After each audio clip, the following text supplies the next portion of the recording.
A cold wind blew through the woods as Thomas walked alone, hands buried in his jacket pockets. He wasn't looking for anything. He just needed air.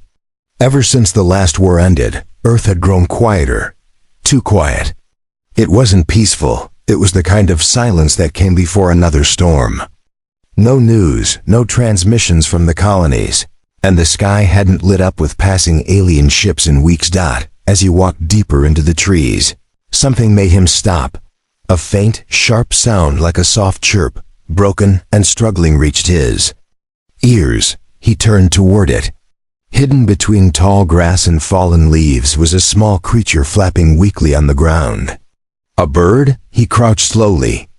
It looked like a bird, but not one from Earth. Its feathers shimmered strangely, almost like tiny scales. Its wings looked torn, one bent at a wrong angle. It didn't run when he reached toward it. It only stared at him with big, golden eyes. Trembling, "You're not from around here, huh?" Thomas whispered, carefully wrapping the creature with his scarf. It was warm, too warm for something that should be dying in the cold, but he didn't think about it too much. He tucked it inside his coat and turned back toward his cabin. Back in his small wooden home, he laid the creature on a towel near the fire. The flames flickered softly, and for a moment, he simply watched the strange bird breathe. It didn't act like an animal. It didn't even blink. It just kept watching him, chest rising and falling slowly. Thomas stepped away and began boiling some water. He didn't know what the bird needed, or if it even ate. He thought about calling someone, but who would answer? The satellites were down. Since the last contact with Mars Station Alpha, everything had gone dark. The air changed. A strange whisper floated through the cabin, but there was no voice, just presence. He turned quickly, and his heart nearly stopped. The bird was gone. In its place was a girl, something that looked like a girl.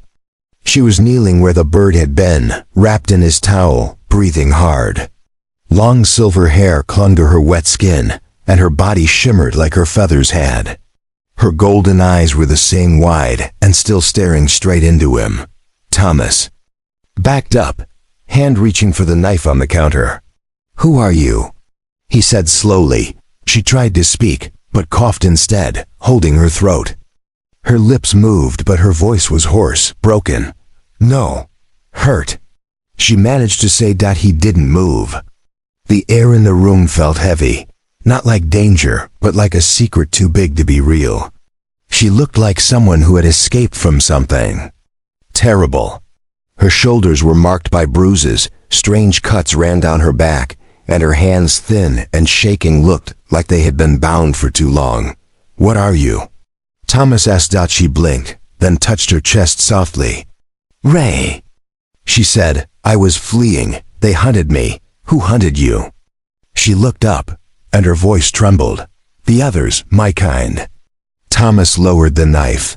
He didn't understand, but something in her voice, raw, scared, made him hesitate. "Why would your own people hunt you?" She didn't answer. Her head bowed, and a few shimmering tears fell onto the towel. "They used me. I ran." Thomas took a deep breath and sat on the floor near her. For a while, they didn't speak. The wind outside howled, brushing snow against the window. He could feel it. Whatever she wasn't lying. "I don't know what's going on," he said, "but you're safe here for now." She looked at him, then gave a weak nod. But that night, while Thomas slept in the corner chair, Ray didn't sleep. Her body remained still, but her eyes glowed faintly in the darkness. Something moved under her skin, shadows like smoke, shifting shapes. Outside, deep in the forest, another presence was watching. A small black drone floated silently above the treetops, its red eye blinking once as it recorded the cabin. It turned, transmitting its message across a hidden frequency. "Target located. Back inside." Ray slowly reached toward Thomas as he snored, fingers shaking. She didn't touch him, just hovered near his heart, her eyes filled with confusion and pain. "I hope you don't regret helping me," she whispered. because somewhere beyond Earth's skies, the war that everyone thought was over was just beginning again. And she was the reason it would return. Thomas woke with a sharp jolt. The fire had gone out. The cabin was dim, the early gray light of morning seeping through the frosted windows. He rubbed his eyes and sat up, blinking at the strange stillness. Then he remembered Ray. He looked to where she had been. The towel was there, folded neatly, but she was gone. His heart jumped. "Ray?" he called, standing quickly. He checked the small bathroom empty. The door was locked from the inside. She hadn't gone out. He moved to the kitchen, then to the back storage room. Nothing. But then, he heard something. A soft humming sound. Faint, almost like singing, but not in any language he knew. He followed it to the attic. The ladder creaked as he climbed. When he reached the top, he froze. Ray was sitting on the wooden floor, facing the open attic window, letting the cold wind wash through her hair. Her back was to him, her silver strands blowing softly. In front of her was a small glowing orb, floating just above her hands. The orb pulsed, and strange symbols flashed through it. "What are you doing?" Thomas asked. She didn't turn. "Trying to block the signal," she said. "But I'm too weak." He stepped forward slowly. "Signal?" Ray finally turned her head toward him. Her face was pale, her eyes dark with worry. "They're coming." Thomas's stomach tightened. "Who's coming?" "My trackers. The ones I escaped. I thought I landed far enough away, but I was wrong." Thomas stepped closer. "Are they like you?" "No," she said quietly. "They're hunters. Biosynthetic. They don't think. They only follow orders." He didn't understand all of it, but one thing was clear: she was being hunted, and whoever wanted her back wasn't coming to talk. "Why did they want you?" he asked. "What did you do?" "I was made to become a weapon," she whispered. "Not for war, for something else, something worse." I refused. I broke free. That's all they needed to label me as broken. Thomas frowned. "You were created?" Ray nodded once. "From many species, shapeshifters, telepaths, biological. Code meant to serve, but I didn't want to serve." The orb blinked red. Ray gritted her teeth. "I can't stop it. They'll find us by nightfall." Thomas stared at her, then back at the glowing sphere. He didn't know what kind of world she came from, but something told him she wasn't lying. And she didn't deserve whatever was chasing her. He moved toward the window and shut it tight. "Then we don't wait for nightfall." She looked at him, confused. He pointed down. "We prepare." Back in the main cabin, Thomas began pulling out old supplies, tools, hunting gear, even an old energy rifle left over from his time in Earth's defense militia. He hadn't used it in years, but he powered it on. The hum felt good in his hands. Ray came down slowly, wrapping herself in one of his coats. Her form shimmered now and then, as if her body wasn't sure what shape to hold. "You're not afraid of me?" she asked. Thomas checked the rifle's charge. "Not yet, but I'll let you know if I should be." Ray gave a small smile, weak but real. They worked quietly. She helped reinforce the doors with scrap metal. He adjusted the solar cells on the roof for power. The snow made it hard to move, but they didn't have a choice. As the sun lowered, the trees grew darker, and something in the air changed. A low humming, almost too low to hear, began vibrating through the walls. Thomas froze. "What is that?" Ray's face turned white. "They're close." He rushed to the window. Through the falling snow, he saw 3 shapes moving between the trees, too tall to be human. Their limbs were thin, metallic. Their heads spun side to side like scanning machines. They moved without sound, without breath. Thomas raised his rifle. "They'll tear through this place," Ray said. "You need to run." "I'm not leaving you." "You don't understand."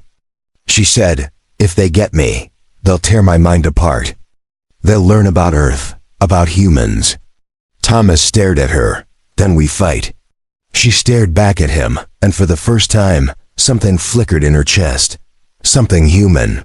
The lights in the cabin began to flicker. The shadows outside grew longer.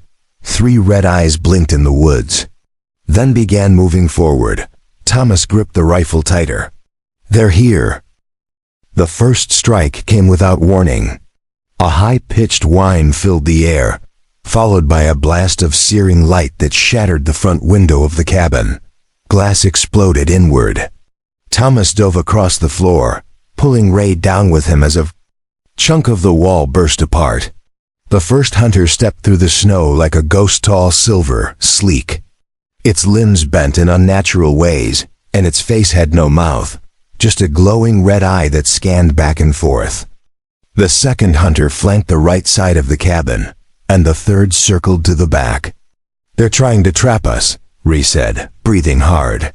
Her skin glowed faintly with every heartbeat, like her body was charging something deep inside.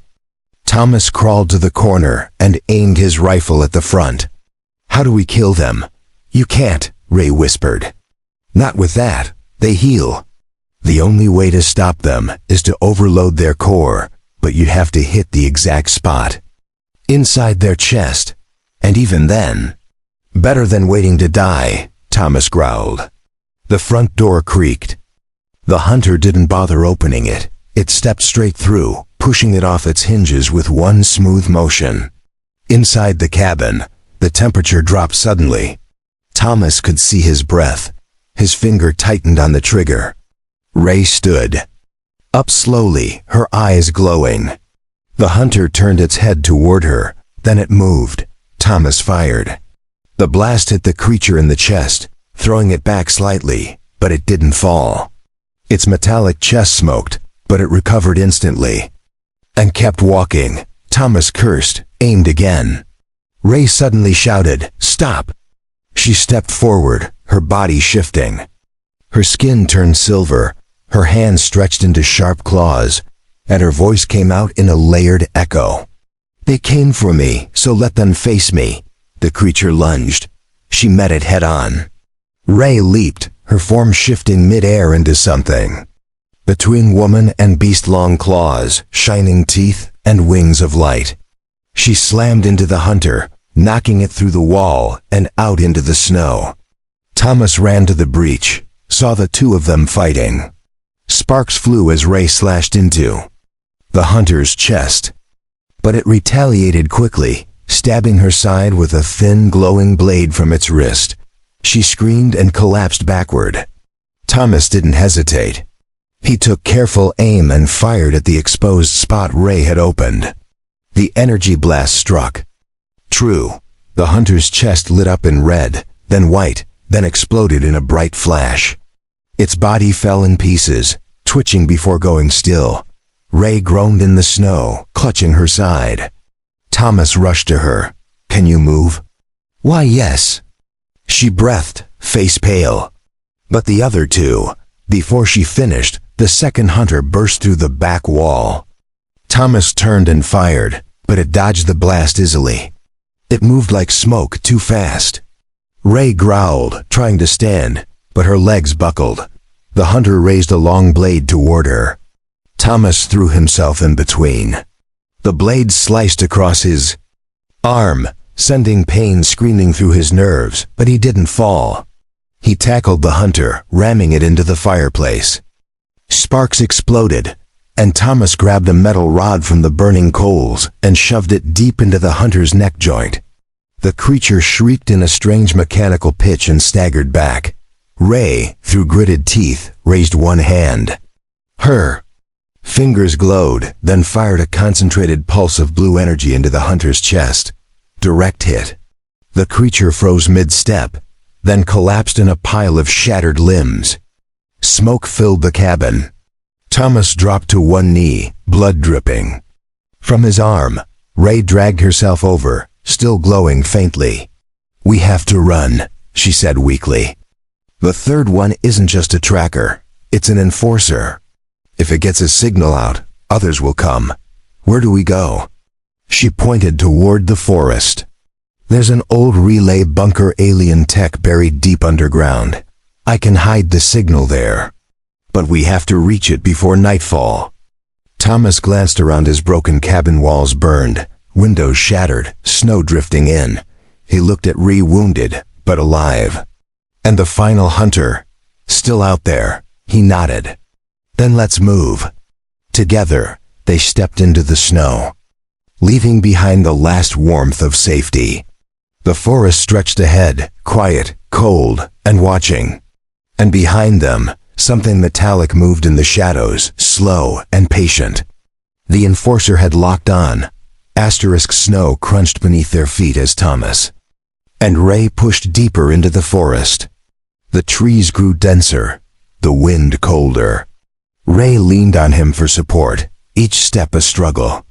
Her wound still bled faintly, the silver liquid oozing through the cloth Thomas had tied around her side. How much farther?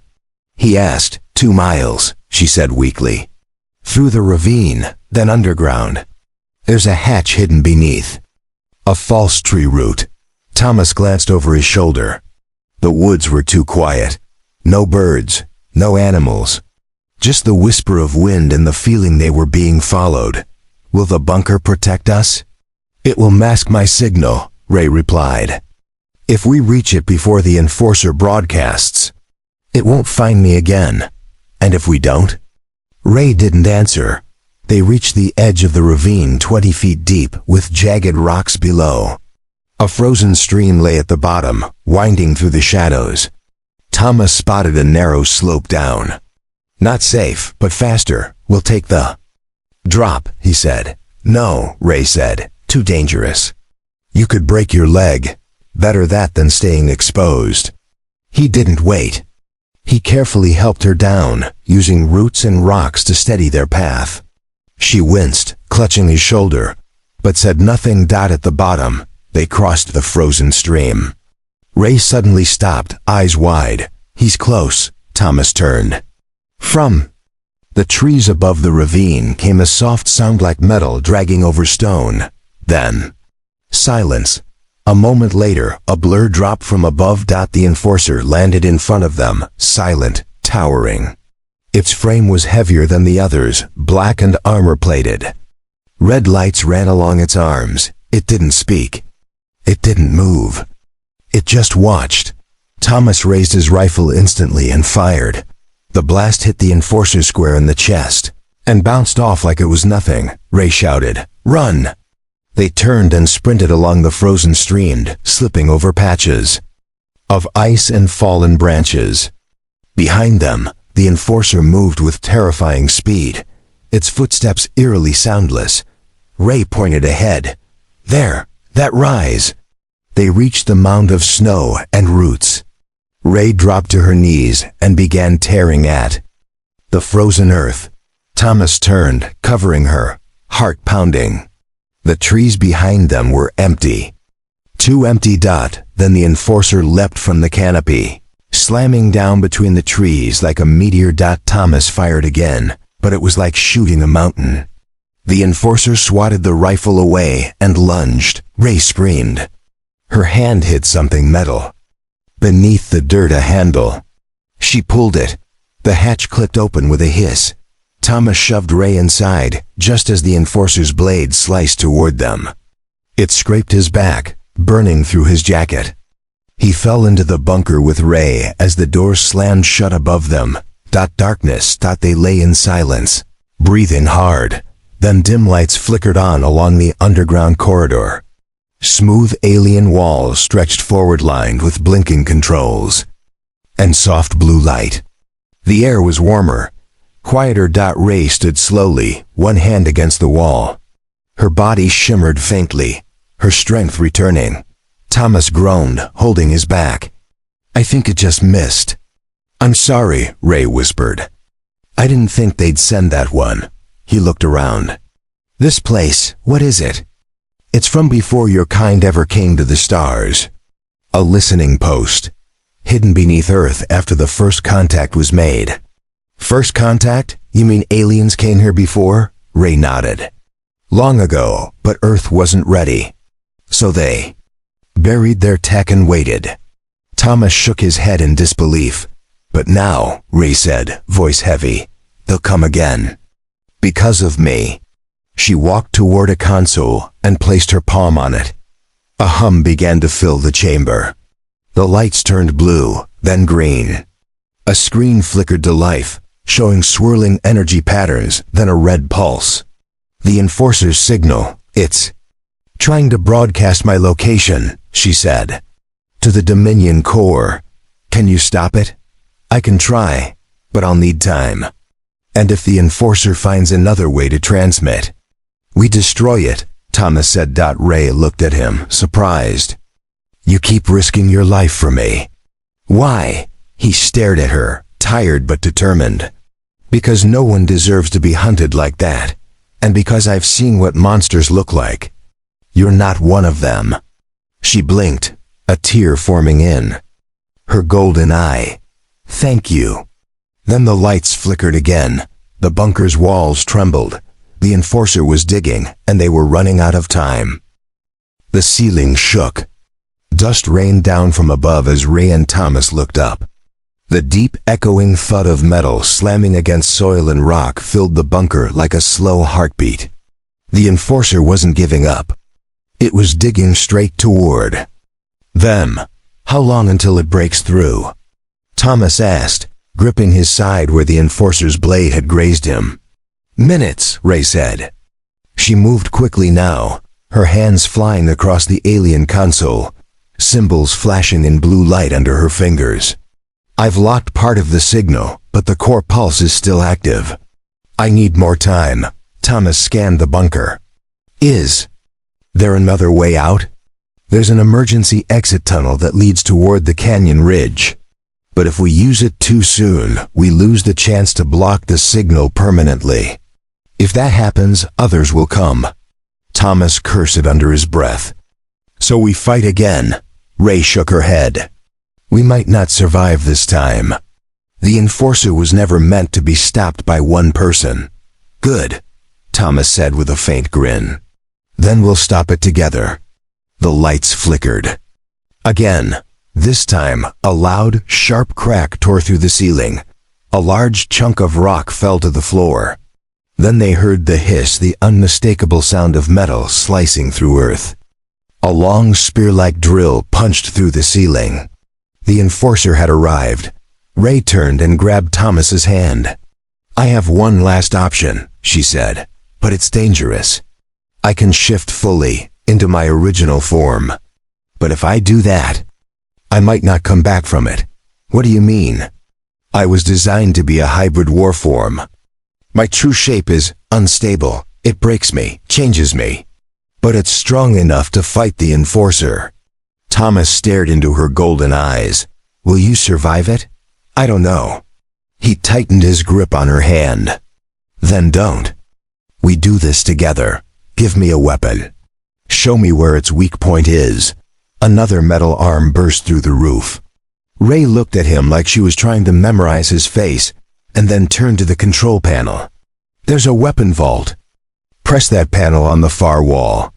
Thomas rushed to it, slammed his hand against the sensor. A drawer opened, revealing something strange like a spear made of light and crystal. He picked it up. It was warm, pulsing, almost alive. It's called a nerve piercer, Ray explained.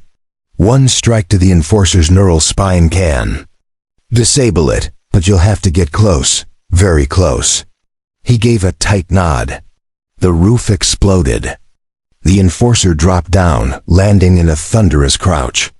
Its black armor reflected the dim blue lights. Its eye scanned, locking onto Ray instantly. It lunged. Thomas moved first. He dashed to the left, drawing its attention. Come on, you ugly thing. The Enforcer spun, blade arms lashing out. Thomas barely ducked as the spear sliced through the air, just inches above his head.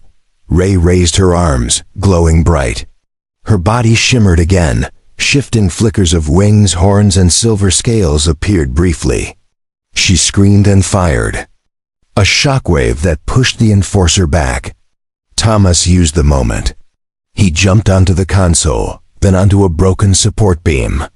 From above, he leapt, spear raised high, aiming for the glowing spine behind the Enforcer's head.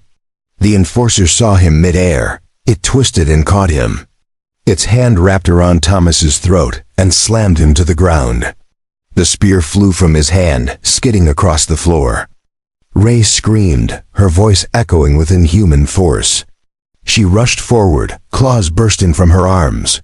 The Enforcer turned, slicing across her chest, but she didn't stop. She tackled it into the wall. Thomas gasped, vision blurring. He crawled toward the spear, fingers bloody, lungs burning. The Enforcer roared, its synthetic voice sharp and full of hate.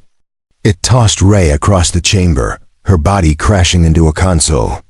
Thomas grabbed the spear. The Enforcer turned, stepping over him. Thomas didn't wait.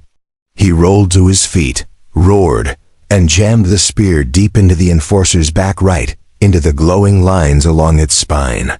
The weapon pulsed once, then exploded in a shockwave of light. The Enforcer's body froze, limbs locking up, its eye flickered. A groan metallic, low escaped its body. Then it fell to the ground silent. Thomas dropped beside it, gasping. Ray crawled to him. Her face was pale, skin flickering between forms. "You did it," he smiled weakly. "We did it." The walls of the bunker stopped shaking. The air grew still again. Ray looked at the console. "The signal is blocked. We've won, for now." But Thomas could see her trembling. And he knew something inside her was breaking. The air inside the bunker was still, but it wasn't peaceful. Not really. The scent of scorched metal, blood, and burning energy hung heavy around them. The Enforcer's lifeless body sparked quietly in the corner, a black shell emptied of purpose. Thomas sat slumped against the wall, holding his arm, breathing. Slowly, his muscles ached, his ribs throbbed. Every part of him screamed with pain, but he was alive. And so was Ray. She sat near the console, arms wrapped around her knees, glowing faintly. Her skin continued to shimmer, like it couldn't decide which form to hold, her human shape or something far more ancient and dangerous. Silver scales flickered along her neck. Her eyes were dim, her body shaking. "You're changing," Thomas said softly. "I can't stop it anymore," Ray whispered, using that power. "It woke something up inside me. It's not just the energy I used. It's the code I was built with." "You're not a machine," Thomas said. She smiled sadly. "But I'm not fully a person either. I was created in a lab on a ship that doesn't exist anymore. I'm part weapon, part messenger, part experiment. The only reason I can think freely is because I escaped before they completed the override." Thomas leaned forward. "You have thoughts, feelings. That's what matters." "I wasn't supposed to," she said, voice trembling. "I was just supposed to obey." He moved closer, ignoring the pain in his side. "You didn't. That means something." She looked up at him. "You don't understand. The war isn't over. That signal, the one I blocked, it wasn't just to track me. It was a warning to the ones who made me. They know I'm alive. You think they'll come?" "No," Ray said.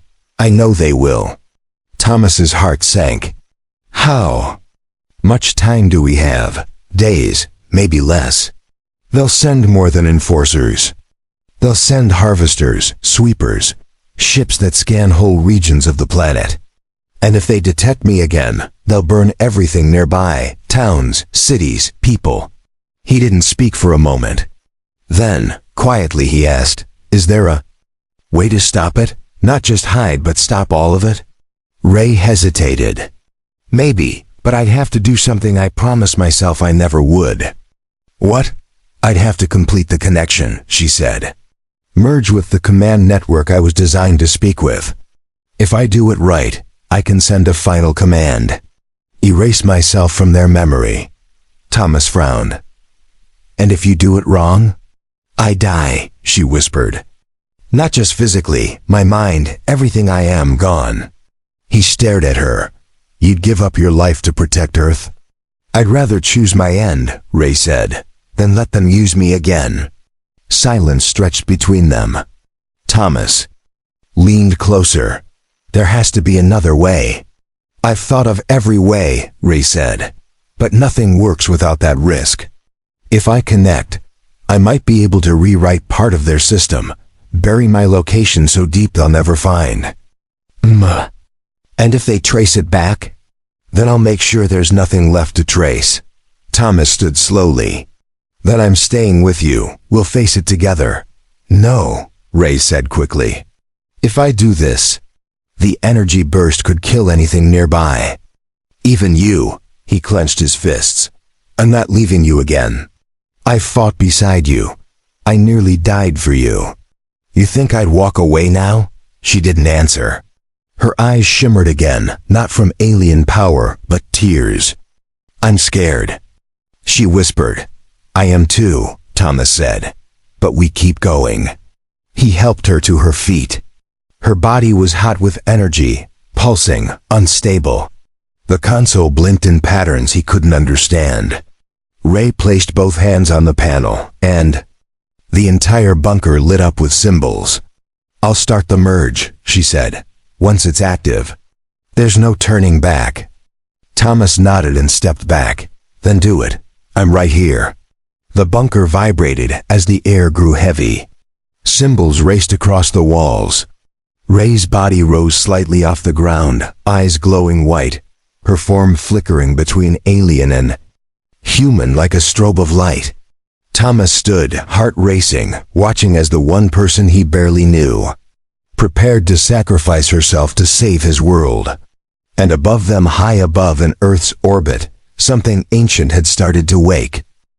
The sky above Earth changed out from far beyond the planet's edge, invisible to ordinary sensors. A ripple passed through space, a faint vibration, like a warning drumbeat echoing through the stars.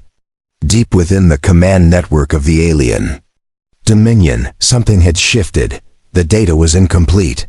A broken identity, once tagged for destruction, now read, unknown.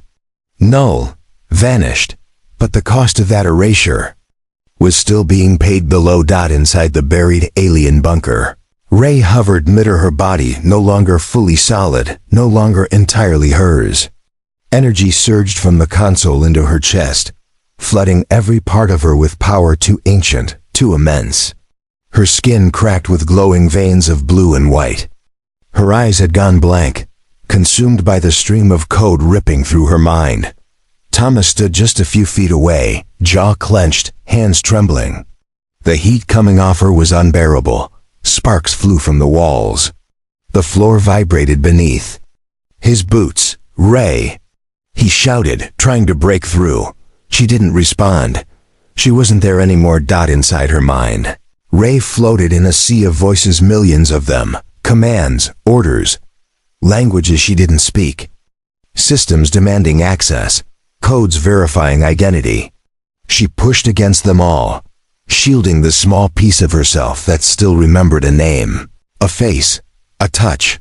She found a gap, a crack in the network. And she struck. A wave of pure thought tore through the system. The link flared. The Dominion's control nodes buckled under the sudden surge. One command: erase tracking sequence. Lock all identification protocols. Destroy remote memory. Fired across every connected system. It worked. But Ray's mind began to burn. She screamed. Her voice echoed both in the real world and inside the machine, a mix of pain and purpose. Her body began to glow too brightly to look at, her form flickering rapidly between girl and life and something entirely alien. "Ray, hold on!" Thomas shouted, stepping forward despite the pain searing through his skin. The heat was brutal, but he didn't stop. He reached out, arm shaking, and she looked at him. Her eyes, if only for a second, were hers again. "Thank you," she mouthed. Then the room exploded in white. Thomas woke up to silence. He was lying outside. Snow was falling again, soft and slow, and the sky above was clear, too clear. He blinked, coughing as he sat up. The bunker was gone. The forest around him was untouched, but where the entrance once had been, only smooth earth remained. Number. Hatch, no metal. Just nature, as if nothing had ever been there. He stood slowly. Ray? He called. No answer. Only the wind replied. He waited, his voice hoarse from shouting her name again and again. But she was gone. He dropped to his knees. Tears froze on his cheeks. Days passed. Then weeks. Life returned to the edge of the forest.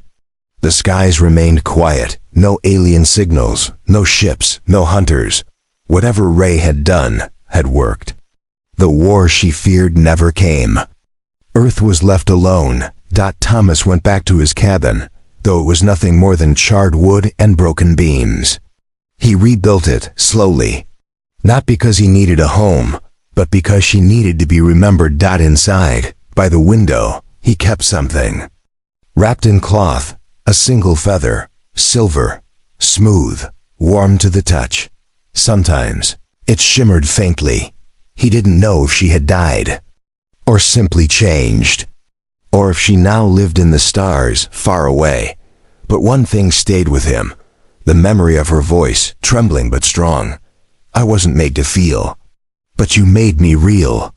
And on the coldest nights when the wind blew just right, he swore he could hear winds overhead. Watching, protecting, waiting.